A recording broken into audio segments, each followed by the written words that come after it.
Well, hi there. The year is 1938. Your name is Marjorie Courtenay Latimer. You're the curator of a local museum in South Africa. One day you're asked to look through the catch of a local fisherman, for he has caught something odd. Upon inspection, the unusual 5-foot fish that he's caught looks nothing like anything that you've ever seen before. Well, that is, except for fossils. And upon showing the specimen to an ichthyologist that would know, you confirm your earlier suspicion. The fish before you is a coelacanth. A really amazing fish with very unusual fins that have thick lobes and bones akin to those in your arms and legs. A fish more closely related to you than they are to trout or sharks. And a lineage of fish that first appeared about 400 million years ago, but that disappeared from the fossil record and the Earth, as far as anyone could tell, more than 65 million years ago. And yet, here it is, in the flesh. A living fossil?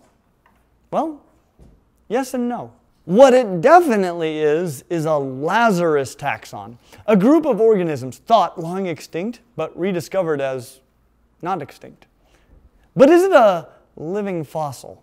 It really depends on how well you understand what is meant by a living fossil. Fossils generally are preserved remains, impressions, or other traces of once living ancient life forms. If we are considering the descendants of ancient life forms to be themselves fossils, then we are all living fossils. But I've never heard someone refer to a German Shepherd as a living fossil. Why not? It's the descendant of ancient animals. It resembles, in many ways, ancient animals whose fossils we've collected and studied. So why is the coelacanth a living fossil and the German Shepherd is not? Well, it probably isn't the reason that you might be thinking. The coelacanth that you found in 1938 was not the same as any of the coelacanths that we know from the fossil record. Neither was the other species that we have since discovered near Indonesia. They are not living examples of fossils.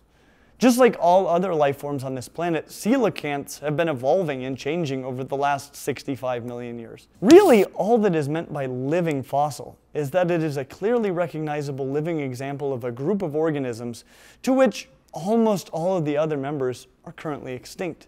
They don't have any, or at least not many, other close relatives alive today. If there were 30 species of coelacanths alive today, we probably wouldn't think of them as living fossils. This is why we don't tend to think of German shepherds or even sea sponges as living fossils. But we do think of coelacanths and ginkgo biloba, the only remaining species of ginkgo alive today, as being living fossils. But again, that doesn't mean that we find the two modern species of coelacanths or ginkgo biloba as ancient fossils, but rather that they are the only members of these clades that still exist today. And that while not unchanged from what we find in the fossil record, are still recognizable as being members of their groups. And now you know. If you learned something today, please like this video. If you'd like to learn more in the future, please subscribe and click the little bell. And we hope to see you real soon.